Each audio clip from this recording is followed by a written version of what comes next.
Magandang buhay mga kaibigan. Ngayon naman, nandito ako sa aking gawaan. Pero bakit naka-hot pa ako?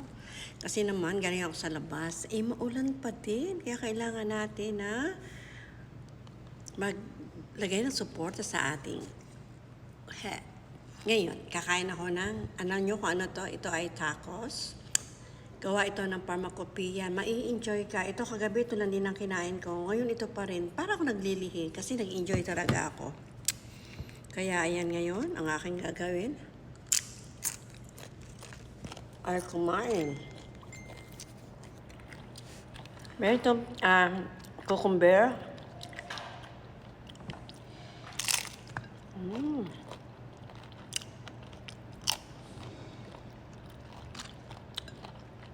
May onion.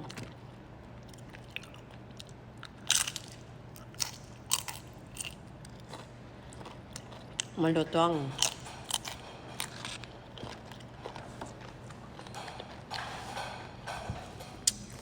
Kahit ito lang pagkain ko. Saan ka? Sabi ko nagtatakos date kami. Maling na harap. Thank you.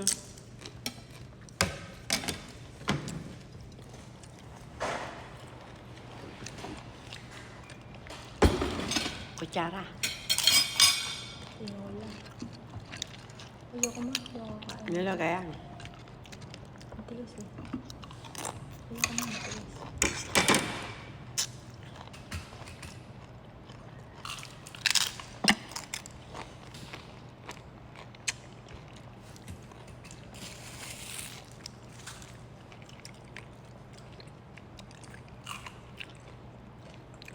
Naubos ko talaga kagabi. Sarap. Dito ang atang lomi. Bagay. Nakakuha ako ng isang pirasong manok sa bahay.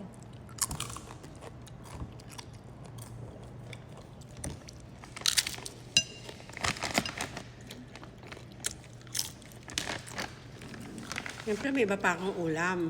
Ito oh. Tapa with eggplant. Tapa ba yan? Tapos meron din akong nilaga. Ayan, nilaga yan. Siyempre yung rice. Pero mas gusto ko talaga yung tacos lang. Kasi nga, ngayon ako nasarapan dito. Hindi ako makain dito dati. Pero dahil gawa ng anak ko, kumakain ako.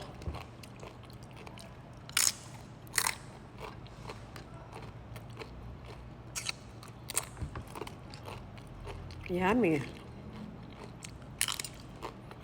Pag ganitong maulan, masarap mangukot lang talaga. Kukot-kukot lang.